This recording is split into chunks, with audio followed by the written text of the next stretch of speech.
Dan Illman, Mike Beer taking a peek at the co-feature race at Aqueduct on Saturday. It's race number 3, and it's the first leg of a 50-cent pick four. State-bred stakes horses in the Gander. We're going a one-turn mile for 3-year-olds. Let's take a look at this field. It is a short field, and we have a short-priced favorite on David Aragona's morning line. The 4 Makers Candy comes into this race off a big Beyer maiden win last month at this distance.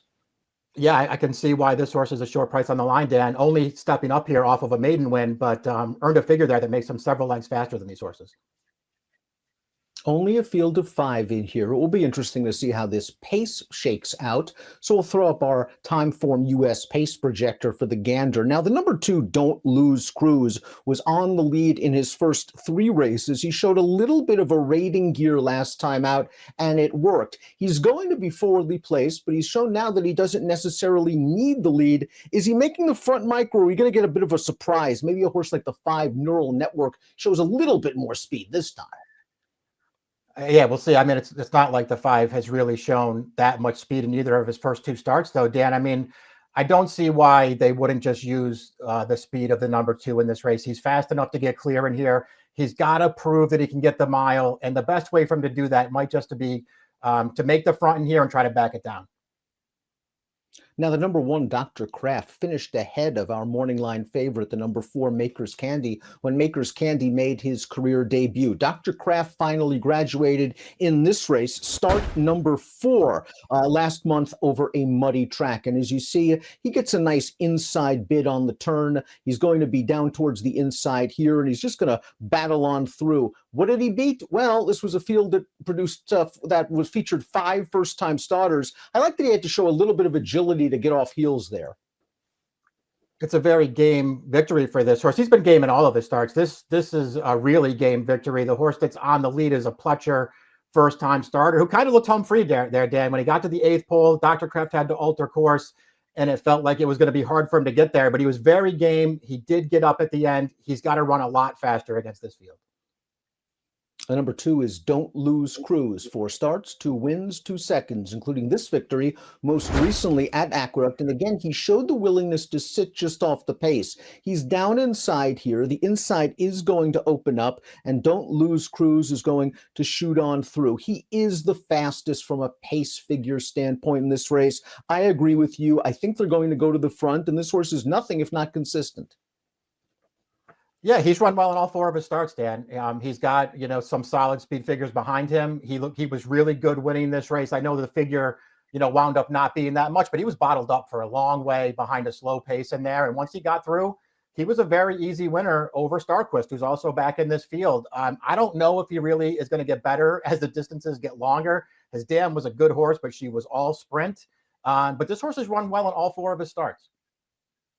I do think the 3 Starquist is going to take a step forward with this additional distance. Now, he has raced the mile before. He was very aggressively ridden in that spot, only his second lifetime race, and he finished 3rd behind Arctic Arrogance, who we know can step in open company. He was really grinding it out in the finish in the notebook 2 starts back when just behind Don't Lose Cruise. Last time out, another second-place finish. The question is, does he get enough pace? Can he stay close to the lead?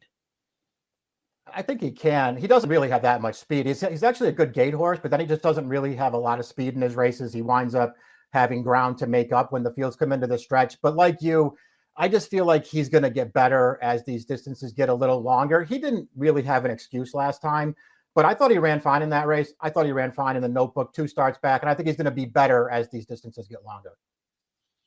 Here's the 4 Makers Candy, a $200,000 2-year-old in training purchase by Twirling Candy, winning second time out at this mile distance for trainer Michael Maker. And Makers Candy was pressing 4 wide on the backstretch, made an outside bid to take command at the 5/16, and he is going, gone, and that 90 Beyer speed figure looms large. Yeah, it looked really good winning this race. I mean, I guess we'll see. Maybe it's just the fact that he's not really beating that strong a field here, Dan. I think you have to like the way that he did it, and you have to like the way the time that he did it in. It's a fast race. He won really easily, and it was just a pretty significant step forward off of his debut, where it just really looked like he needed that race. Dan, they did not get aggressive with him. He got a little tired in the stretch of that race. He obviously took a big step forward last time. Completing this short field is Neural Network, the number 5 for trainer Chad Brown, getting blinkers for the first time. A debut winner going 7/8 of a mile. You really don't worry about distance with this horse. And then he was placed in a pretty tough spot. He was 2-1 against the aforementioned Arctic Arrogance in the Jerome. We saw that horse come back to run second in the Grade 3 Withers with an 82. So he still has upside and he's faced good company. Yeah, I mean that's the proper way to look at him. Probably he was pretty good breaking his maiden first time out. I think the best thing about his debut, Dan, going 7 was the last furlong or so. He really finished well in that race, I thought. I guess you would just have to say that Jerome was too tough for him. He didn't have any speed in there. He was last, and he just never really made any kind of an impact. This is probably a better spot. Let's take a look at our top selections for the $100,000 Gander. We're both going to chalk out. We like the way Maker's Candy finished off that race. It was a very fast buyer speed figure. Now in this short field, he's probably not a win candidate. He might go off at 6-5 or so. Do you single this horse in the pick? Yeah, I would probably, if I was playing the early pick, I would probably just single this horse. I think this is a great spot for him. I liked his win last time. The other horse for me is the 3-star Quest. I'm going to try to get him in there. I'm going to go 4, 2, 3, and 5. Don't Lose Cruz beat a decent field last time out, which includes Starquest, and might get loose on the lead in this race, which could help his chances as he stretches out. We'll see if Maker's Candy is the goods in the Gander on Saturday at Aqueduct. Best of luck.